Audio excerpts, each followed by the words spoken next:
गुप्ता जी, गुप्ता जी पूरा हो गया व्यायाम आज का? हो गया सब। अच्छा, योगा कपालभाति सब। आप तो बढ़िया बढ़िया कलियां भी चुन के लाए हो इसमें। कलियाँ हैं? बस कैसे फूल की कलियां हैं? पत्ते की भी कलियाँ हैं। तो ये वो वाला गाना तो नहीं सुनाओगे कहीं घर पे जाके? चुन चुन के लाया हूँ कलियां बड़े प्यार से। क्यों भाई साहब, आज ऐसा गाना तो ना सुनाओगे तुम? नहीं, ऐसे गाने नहीं सुनाएंगे। आज तो कलियां लेके जा रहे हो चुन के लेके जाएंगे ठाकुर जी पर अर्पण करने के लिए? ठाकुर जी के लिए। अच्छा तुलसी। अच्छा अच्छा। तो आज लाए हो कोई कहानी? हाँ, एक कहानी आपको सुनाते हैं हम। अच्छा, तो ने यहाँ बैठे हुए को जुगाड़ना है बन्नो, कैसे बैठोगे? चलो नीचे बैठ ले। ऐसे बैठा नीचे ना। बैठ लो। यहाँ आ जाओ आप, देखो यहाँ बैठो, इधर घास पे बैठो। यहाँ सुनाओ कोई बढ़िया कहानी। देखो साहब, जी, आज की कहानी काय विषय पे लाई हो आप? आज की मॉर्निंग मातृ प्रेम। मातृ प्रेम। हाँ, अच्छा, ये क्या है? एक बच्चा जी। रोज पढ़ने जाता था अपने कॉलेज में, स्कूल में। जी। छोटा ही बच्चा था वो, हम्म। और वो रोज लेट क्लास में पहुंचता था। अच्छा। रोज क्लास में पहुंचता था और टीचर उसको रोज सजा देता था, मारता था। अच्छा, ये उसका नित्य का नियम हो गया। लेट जावे को, लेट जाना उसे। उसको लेट जाना अच्छा। और टीचर को उसको रोज डेली सजा देनी, और रोज बढ़ बढ़ के सजा देता वो, लेकिन वो लड़का नहीं माना। अच्छा। टीचर नहीं भी बुलावे तो उसके सामने जाके वो खड़ा हो जावे सजा पाने के लिए। अच्छा, उसको भी आदत बन गई, अब सजा तो मिलनी ही है। सही, बहुत बढ़िया। टीचर उसको मारते मारते बड़ा परेशान हो गया। जी। उनके कारण क्या है? ये लड़का रोज लेट आता है और रोज मार खाता है। ये भी मजबूर है और मैं भी मजबूर हूँ उसको सुधारने के लिए। इसको कैसे सुधारा जाए? इसका कारण क्या है? ये रीजन क्यों क्या है? जाता है? कारण क्या है? तो उन्होंने कि इसकी जांच करनी चाहिए। तो टीचर स्कूल समय से उसने उसका घर का पता लगाया, इसका घर का पता कहाँ है। तो उसने किसी बच्चे से कहा, इसके घर के पास जो लड़का रहता था, बच्चा रहता था, कि बस देखना ये लड़का घर से क्यों लेट चलता है, कितने बजे चलता है और कैसे पहुंचता है। तो उसको सूचना मिली, गुरुजी ये बच्चा तो सुबह 7 बजे ही घर से निकल जाता है। अच्छा, 10 बजे के स्कूल है, इतना लेट क्यों पहुंचता है? 11 बजे तक आता है स्कूल, 10:30 बजे 11 बजे। उसने कि साला 7 बजे घर से निकल जाता है और लेट आता है और मार खाता है, इसका क्या कारण है? ठीक है, 7 बजे घर से निकलता है। उस दिन दूसरे दिन मास्टर साहब, गुरुजी, 6:45 बजे उसके घर के पे पहुंचे। सही है। 7 बजे लड़का घर से निकला।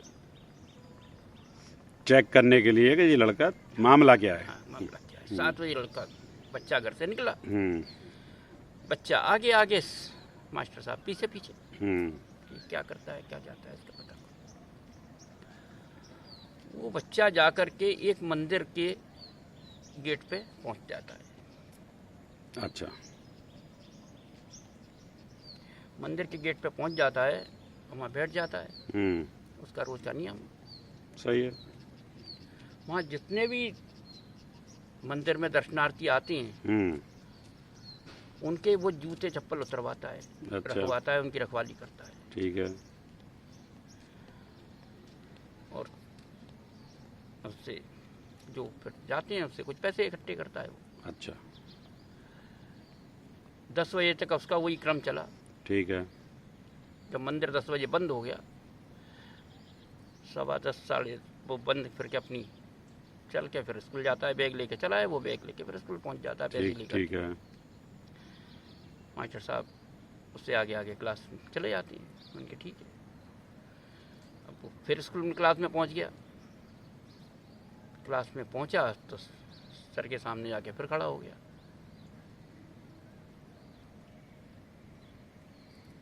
सर ने आज उसको बहुत तेज तो नहीं मारा, लेकिन धीरे से उसको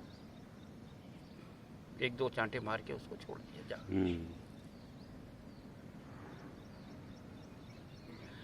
अब क्लास से वो बाहर निकल, जब स्कूल छुट्टी हो गई फिर मास्टर साहब ने उसका पीछा किया। ठीक है। लड़का क्या करता है। वो सीधा वहाँ से अपने स्कूल से क्लास से एक मेडिकल स्टोर पे जाता है। अच्छा। और जो पैसे उसने इकट्ठे किए थे उससे दवा खरीदता है। अच्छा। और दवा लेकर के वो अपने घर पहुँचता है। सही है।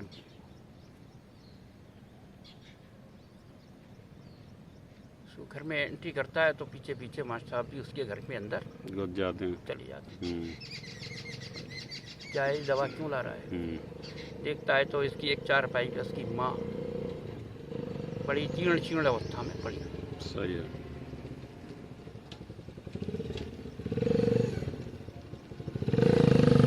बैठ गए उसके पास में, बोले बेटा ये कौन है। कि माँ है। ये कब से बीमार हैं। काफ़ी समय से। तुम्हारे पापा कहाँ हैं। जो इस दुनिया में नहीं है। और कोई।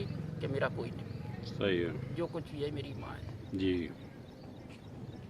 अब गुरुजी को इतनी गिलानी हुई, अपने अंदर गिलानी हुई, वो रोने लग गए। अच्छा। कि आज मैं महीनों से इसके साथ में कितना बड़ा अनर्थ कर। सही है। मैं इसको, बच्चे को, ये माँ की सेवा कर रहा है और मैं इसको मार रहा हूँ। सही है।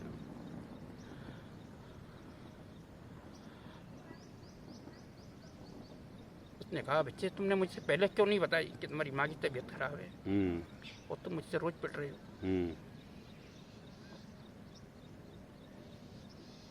आंसर मैं क्या बताता, ये मेरी मजबूरी थी। मजबूरी थी। सही बात है। ठीक है, कोई बात नहीं है, कल से तुम ये काम नहीं करोगे। अच्छा। अब इनकी माँ की दवा का पैसा मैं तुम्हें दूंगा। ठीक है, तुम पढ़ोगे। तुम ये काम नहीं करोगे। तुम समय से क्लास आओगे और ये काम तुम नहीं करोगे, इसका पैसा मैं तुम्हें दूंगा। ठीक है। साहब घर चले गए। अब वो इतने पछता रहे हैं मास्टर साहब कि क्या हो गया, मेरे से कितना बड़ा अपराध हो गया। एक बच्चे को मैंने निर्दोष अबोध बालक को मैं मार रहा हूँ, लगातार पीटता रहा और जी अपनी कर्तव्य को करता रहा, इसने मुझसे ऑफ नहीं करी। सही है। खैर वो लड़का, दवा का इलाज उन्होंने व्यवस्था करी, उनको हॉस्पिटल में भर्ती करवाया जी। वो माँ ठीक हो गई। अच्छा। वो माँ ठीक हो गई और बच्चा अपनी पढ़ाई में मग्न हो गया। लड़का बड़ा हो गया, कुछ समय बाद अपनी अपनी मास्टर साहब ने उसको ट्यूशन भी लगाई, इसको क्लास में अच्छे पास भी हो गया वो। तो बस कहानी तो आगे भी है, लेकिन इसका मतलब यही है कि कभी कभी अनजाने में ही किसी के कर्तव्य निभाते हुए भी आदमी इतनी गलती कर जाता है कि कोई आदमी कर्तव्य निभा रहा है जी और दूसरा आदमी उसको अनजाने में उसने समझ नहीं पाता और सजा दे देता है। सही कह रहे हैं आप। तो नहीं, अच्छी कहानी है आपकी, बस। और बच्चे का भी अलग ही संदेश है इसमें। हाँ, संदेश है कि मतलब कर्तव्य पारायणता के ऊपर है कि दोनों अपने कर्तव्य को निभा रहे हैं। हाँ, सर की कोई गलती नहीं है, गलती वो नहीं अपना है। कर्तव्य बच्चे को सुधारना है, कभी समय से आए, जल्दी आए, इसको पढ़ाई वो अपने कर्तव्य में लग रहा है ध्यान दे, और वो अपने कर्तव्य को निभा रहा है। नहीं, अच्छी कहानी बताई, लेकिन कहानी बताने में आप भी भावुक हो गए। हाँ, मतलब ऐसा है कि दोनों का कर्तव्य का बोध था उसमें, माँ का प्रेम था उसमें। बिल्कुल बिल्कुल बिल्कुल। कि वो अच्छा पिट के भी बोल नहीं रहा है और उसको माँ को। बिल्कुल, आपने कहानी अच्छी बताई, बहुत अच्छी बताई, लेकिन आप भी कहानी सुनाते सुनाते इतने गहरे में चले गए। हाँ, दुख कि होता आप है। भी भावुक हो गए इस कहानी में। दुख होता है कि एक बच्चा अपनी माँ के प्रति कितना निष्ठावान है। बिल्कुल सही बात है, ऐसी निष्ठाएं कम देखने को मिलती हैं। हाँ, चलिए, बहुत अच्छी कहानी सुनाई है आपने, याद रहेगी। धन्यवाद। चलिए।